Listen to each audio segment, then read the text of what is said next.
सर्वप्रथम माँ शारद के चरणों में सशत वंदन कर लूं। सर्वप्रथम माँ शारद के चरणों में सशत वंदन कर लूं और वीर प्रश्नी के माथे पर रोली अक्षत चंदन कर लूं और वीर प्रश्नी के माथे पर रोली अक्षत चंदन कर लूं। अरे धवल धरा करगिल को जिसने सुर्ख किया था थोड़ी से, धवल धरा करगिल को जिसने सुर्ख किया था थोड़ी से, दाता राम की उस कर्मों वाली माटी का वंदन कर लूं। सर्वप्रथम मंच को प्रणाम करता हूँ, सम्मानीय अतिथिगण, परम पूज्य गुरुदेव एवं बिलासपुर की युवा शक्ति को प्रणाम करता हूँ। मैं राष्ट्र की, धर्म की, अतीत की कुछ बातें आप तक कविता के माध्यम से पहुंचाने की कोशिश करूंगा। हौसला दीजिएगा, ताकत दीजिएगा, तब मैं अपनी बात आप तक अच्छे से पहुंचा सकूं। बोलो भारत माता की, उन्नाम शहीदों की बलिदान। मैं एक संक्षेप में टिप्पणी करता हूं अपनी यात्रा को शुरू करने से पहले कि गुरु गोविंद सिंह के दो पुत्र थे, फतेह सिंह और जोरावर सिंह।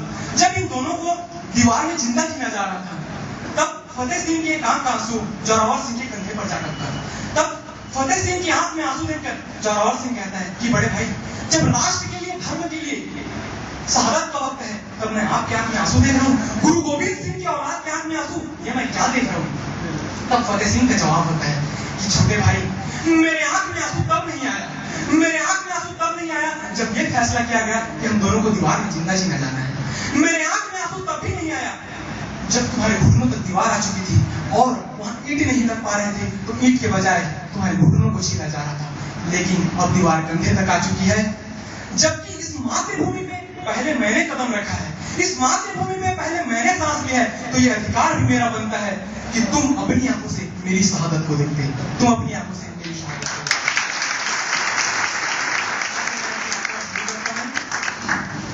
कि बलिदानी त्यागी और तपस्वी जन्म लेते रहे, ऐसी रही भारत महान की परंपरा। कि बलिदानी त्यागी और तपस्वी जन्म लेते रहे, ऐसी रही भारत महान की परंपरा। भूखे रहे या कि रोटी खा सकी चुनी हो, किंतु झुकी नहीं राष्ट्र स्वाभिमान की परंपरा। भूखे रहे या कि रोटी खा सकी चुनी हो, किंतु झुकी नहीं राष्ट्र स्वाभिमान की परंपरा। शत्रुओं को भूल कर देते नहीं क्षमादान, शत्रुओं को भूल कर देते नहीं क्षमादान, ये थी राष्ट्रद्रोह के निदान की परंपरा।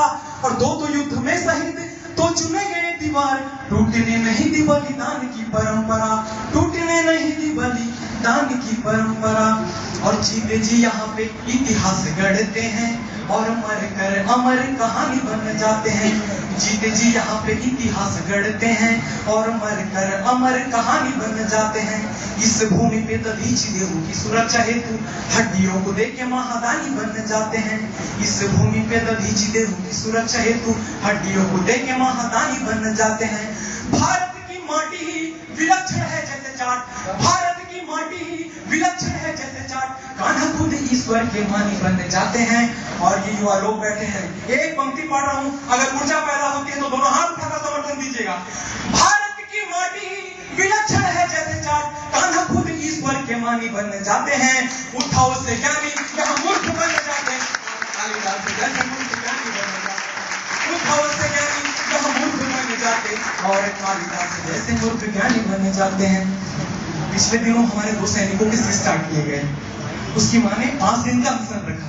हाँ, हेमराज की माँ ने 5 दिन का अनशन रखा अपने बेटे के मस्तक पाने के लिए। तब एक पत्रकार महोदय ने उनसे एक प्रश्न किया कि आपने अपने बेटे के प्राण इस देश के लिए न्यौछावर कर दिए, तो फिर ये अनशन क्यों? तो उस माँ का जवाब सुनिएगा। उस माँ ने कहा कि मैंने अपने बेटे के प्राण इस देश के लिए न्यौछावर कर दिए, लेकिन मैं एक माँ हूँ और उसको 9 महीने तक अपनी कोख में पाला था। मैंने उसके प्राण इस देश के लिए न्यौछावर कर दिए, लेकिन अंत में उसके देह पर तो मेरा अधिकार था, उसके जिस्म पर तो मेरा अधिकार था। मैं उन वीर शहीदों को याद करते हुए 4 पंक्ति पढ़ता हूं और आपका समर्थन देखना चाहता हूं कि वार करते हुए आतंकी जान लेते काश, कि वार करते हुए आतंकी जान लेते काश, भारतीय लहू की रवानी जाग जाती है, वार करते हुए आतंकी जान लेते काश।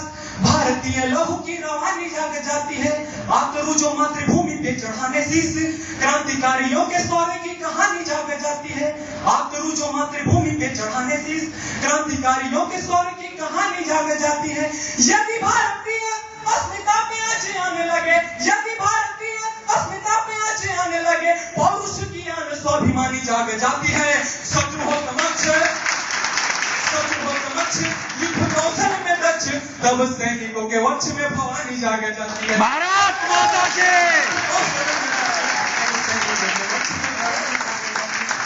और जब इन वीर शहीदों पर अपशब्द बोले जाते हैं तो हिंदी कविता से क्या अपेक्षा की जाए? मैं जवाब देना चाहता हूं उन लोगों को जो इन वीर शहीदों पर अपशब्द बोलते हैं। जवाब सुनिएगा कि सैनिकों के शौर्य पे न कोई प्रश्न चिन्ह, यदि थाने शत्रु को ये जड़ से उखाड़ देते हैं। सैनिकों के शौर्य पे न कोई प्रश्न चिन्ह, यदि थाने शत्रु को ये जड़ से उखाड़ देते हैं। कोई तो दो हाथ करना भी यदि चाहता तो एक बार में ही भूमि पे पछाड़ देते हैं। कोई तो दो हाथ करना भी यदि चाहता तो एक बार में ही भूमि पे पछाड़ देते हैं। कोई माया मातृभूमि पे कुदृष्टि डालता तो, कोई माया मातृभूमि पे कुदृष्टि डालता तो ऐसे आईनों के चेहरे बिगाड़ देते हैं। और अगली पंक्ति में अगर क्षण भर के लिए आपके दिल में हिंदुस्तान आया हो,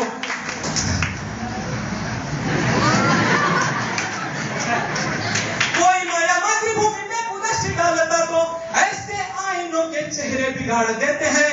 वंशज भरत के हैं, सामने हो सिंह के भी, खेल खेल में ही जबड़े को फाड़ देते हैं।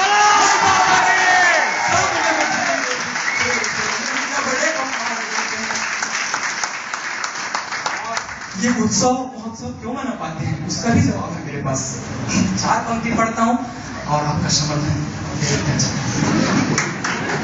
देश गरीमान किंतु वो तो राजनीति में है, सैनिकों के अपमान पे जो अड़ा हुआ है। देश गरीमान किंतु वो तो राजनीति में है, सैनिकों के अपमान पे जो अड़ा हुआ है।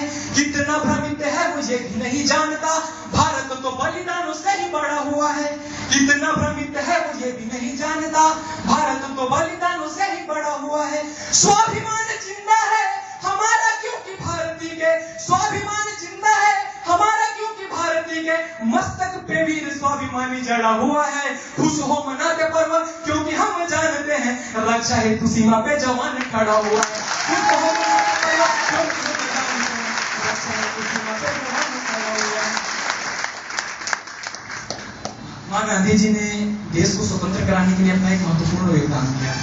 उन्होंने सत्य और अहिंसा का सहारा लेकर स्वतंत्रता की बेड़ियों में जकड़ी भारत माता को आजाद कराई। लेकिन मैं गांधी परिवार और ये अहिंसा शब्द से चिढ़ता हूँ। क्यों चिढ़ता हूँ उसका कारण है, एक प्रमाण आपके समक्ष रखता हूँ। 1920-30 के आसपास हमारे कई क्रांतिकारी ब्रिटिश सरकार की जेल में बंद थे। 5 मार्च 1931 को गांधी इरविन समझौता हुआ। इस समझौते के तहत कई क्रांतिकारी छोड़ दिए गए सिवाय भगत सिंह, राजगुरु और सुखदेव। क्योंकि गांधी जी ने इस समझौते में एक सिफारिश रखी कि केवल अहिंसक क्रांतिकारियों को छोड़ दिया जाए। मतलब गांधी जी ने प्रत्यक्ष अप्रत्यक्ष रूप से इन तीनों को हिंसक कहा। और भारती की ये 3 पुत्र 23 मार्च 1931 को फांसी के फंदे पर लटका दिए गए। दोस्तों 4 पंक्ति पढ़ता हूँ और अगर मैं सही हूँ तो आपका समर्थन देखना चाहता हूँ। भारती के शेरों शांति व्रत तोड़ दीजिएगा आप श्री, भारती के शेरों शांति व्रत तोड़ दीजिएगा, शत्रु के लिए विनाशकारी बन जाइए। भारती के शेरों शांति व्रत तोड़ दीजिएगा, शत्रु के लिए विनाशकारी बन जाइए।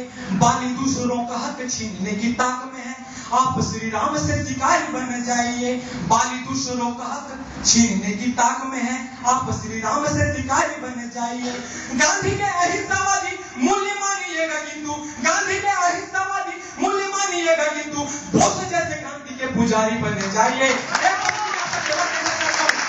गांधी के अहिंसावादी मूल्य मानिएगा किंतु बोस जैसे क्रांति के पुजारी बन जाइए।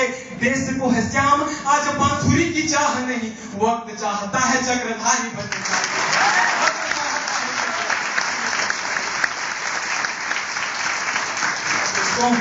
अगर नेताओं का दिल चूहों से थोड़ा बड़ा होता और वफादारी कुत्तों से आधी बड़ी होती, नहीं बल्कि पाकिस्तान लाहौर के लिए लड़ना होता। पाकिस्तान लाहौर के लिए लड़ना होता। राजनेताओं पर कोई टिप्पणी नहीं करता, उसका कारण समझ लीजिएगा कि मैं आपसे बात करता हूं। अच्छा, मैं आपसे बात करता हूं तो आपका समर्थन देखना चाहता हूं।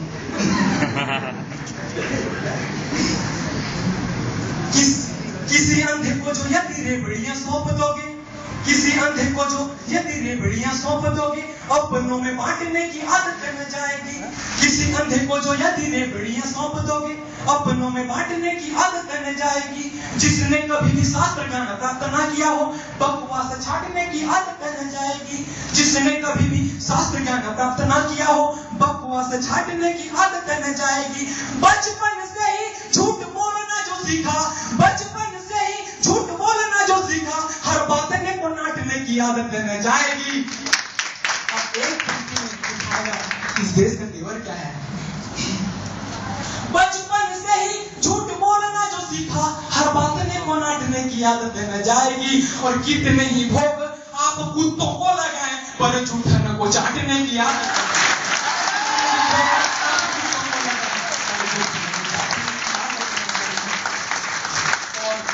90% जो शिक्षित युवाओं की मांग है, उसको मैं पुनः इस गुरुकुल के मन से उठाना चाहता हूं कि यदि काबू में रखना चाहो कमजोरों की जुबान को, यदि काबू में रखना चाहो कमजोरों की जुबान को, और जागृत करना चाहो अपने स्वयं स्वाभिमान को, यदि काबू में रखना चाहो कमजोरों की जुबान को और जागृत करना चाहो अपने स्वयं स्वाभिमान को, तो एक बार गुजरात